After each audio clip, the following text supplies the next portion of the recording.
decided to redo the display, at least the main display. And before, with the exception of this shelf and this shelf, all just had like little mini battles between one of the Godzillas. And it looked pretty cool, but it was difficult to clean, and difficult to keep tidy, just because it was so busy. So I decided to take a minimalist approach and just have them lined up in a cool pose, like 64 here. I wanted to recreate that famous behind the scenes photo, or 62 here where he's like flapping his arms up and down. And I just tried to like recreate 2019's like lumbering look, as well as 2014's, and I just wanted to spice up the shelves.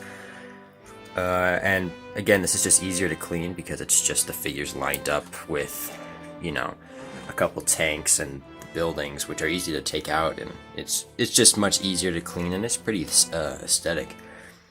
So I also just updated this shelf. Got basically all my Figuarts figures, as well as the Monster Arts, like San Diego Comic-Con thingy. Got Ermac back there. Got the Revoltech and Dragon Ball figures. I actually just recently got this Piccolo, and Piccolo is probably tied with Vegeta for my favorite character from Dragon Ball. Actually, no, Vegeta I like more, so he's number 1. Piccolo's number 2. So, but I really like this figure. It's a lot larger than I thought it'd be, but that cape is kind of trash. But I did also get the 54 Monster Arts. It's a pretty good figure. Not worth the $82, but I missed. This is the reissue, but I missed the original version, which was like 70 something bucks. I had a couple chances to get it, but I just didn't. So I'm glad I got this one. The jaw is difficult to open, but that's just because some of the sculpt on the chin, I guess that's the neck, I don't know. Some of the sculpt on the neck, right underneath the head, is folded up, so it's hindering the jaw, and the hips were really like immovable.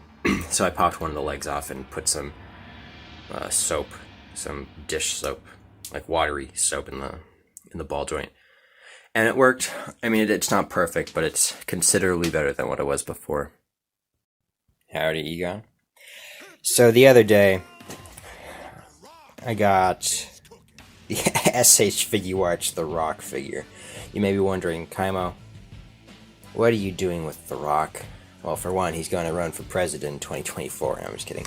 I actually have a project with this guy that I've had the idea for over a year at this point, and I had 3 projects that are going to have the same base idea. I'm not going to tell you right now, but the short story is that they all failed, either because figures weren't available or figures broke or whatever. So the Rock was on sale at Big Bad for $25. Normally I wouldn't get this figure just because I'm not a big fan of the way the Figuarts wrestling WWE figures look, but $25, it works for what I need, and I'm probably only going to do the one story. So I mean, overall, like, it's a good figure. It's got some interesting articulation choices. The knees are loose as hell. But the faces, with the exception of the yelling face, just because of the printing, like, all the faces look really, really good. The sunglasses look great. The mic is great. It's a pretty good figure for $25. Don't get it for the $50 that it originally is. But yeah, I mean, it's pretty cool. So I was doing some work on the computer, as you do, and I look over at this display, and my NECA 54 had a dead spider in its mouth. Can't really see it. I mean, you can't see it now because I took it out. But like, it was just like the weirdest thing, because I I'm just doing work at my desk. I look over and there's something in his mouth. I'm like, oh, maybe just like a clump of dust got stuck in here. Nope, it was a spider. So you can't really see any, like, there's still like some webbing in his mouth, just, you know, stuff that's never going to come out just because that stuff is super sticky. Obviously it's spider webs, but just be forewarned, you might have a dead spider in your NECA 1954 Godzilla. Finally got this figure after about 7 months of looking at Target, not finding it, or looking online and being like, well, do I really want it? But getting it in hand, seeing it in person at Target finally. This is a really nice figure. There are very few complaints I have with this figure. So I might as well just get them excuse me, just get them out of the way right now. Biggest complaint, no calm head. The only options you get are these two roaring heads, this more modern, like, Monsterverse style head, and this 33 style head, which I gotta say looks very, very good. It's just oozing Willis O'Brien energy. I mean, like, I'm just shaking the head, and I'm thinking of the log scene where it's a close up of his head and he's roaring and he's waving his head back and forth. But this is a really good figure. What I'm really hoping for is a black and white variant that takes out this head and gives us a calm 33 head, because that would be really cool. I mean, NECA could basically just print money at that point. But I mean, yeah, there's really very few things I can say that are a negative towards this figure. Maybe just because of the scale. You know, he's a bit difficult, you know. This doesn't work very well, unfortunately. So there are very few Godzilla figures that really scale well with this. Maybe that Light Up 89 Monster Arts, but even then, you know, it's not the right design. The only other thing that I can say that I'm not too huge on is this ratchet joint, which makes it difficult to animate with. Maybe I just have to break the joint in. But yeah, I mean, I just keep saying this is such a great figure because it really is. There's a bit of warping here on the side, but that's just something I can fix. Articulation is good. The alternate hands are good. You know, it could have come with some, like a stick or a stone or bone or something, I don't know. But yeah, this is a really good figure. Like I said, I really wanted this figure for a long time, but I just never pulled the trigger. And I had some leftover gift card credit. And yeah, there were two figures at Target. One of them on the 33 head had a really lazy eye. I think the left eye was like looking like looking into the corner of his eye, which you know, on this head, just looking at it through the camera, I think it's pretty spot on. Maybe the left eye is a bit wonky. This head, they might be a bit cross-eyed, but I'm not really going to be displaying it with this head. But like, I just keep saying this is a really nice figure. Get it if you haven't, because this is going to be really expensive once they stop making them, or once it stops being sold on Target, or at Target.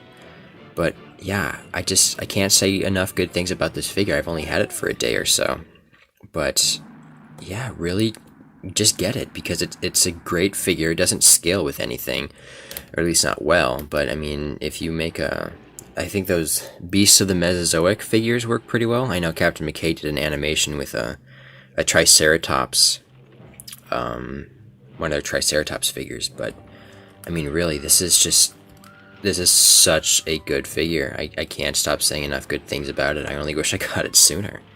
But yeah, this is, I don't know what else to say. It's a good figure. Could have come with more stuff, but for $30, and given the height, I mean, this is most people have this figure. This is the biggest NECA figure I have. I mean, given the height, for $30, this figure is honestly really, really worth it.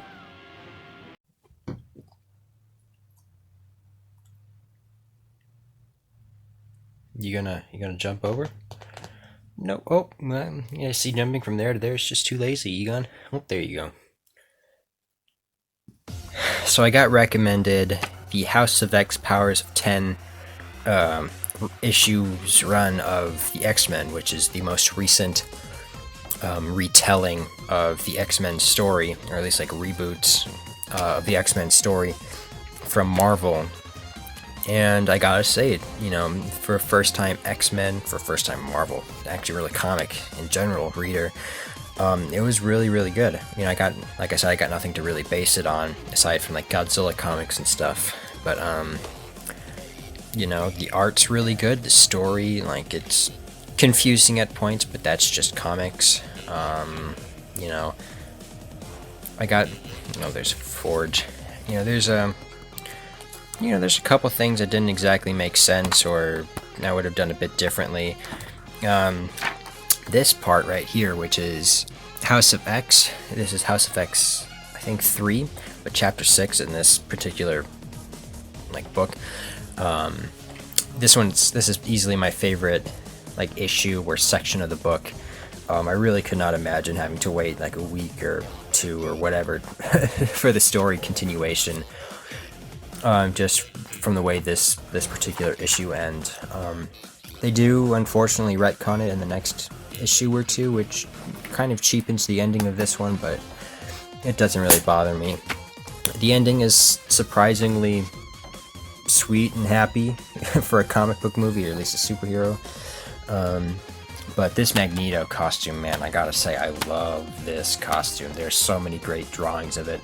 I want the Marvel Legends figure of this, and maybe even that previews exclusive Magneto, because that's the white costume. I really love the white costume for Magneto. But yeah, this is a really good collection. I don't know if it continues or if it like ends here. So I think I saw something about Dawn of X, which I'm not sure about if that's even a thing.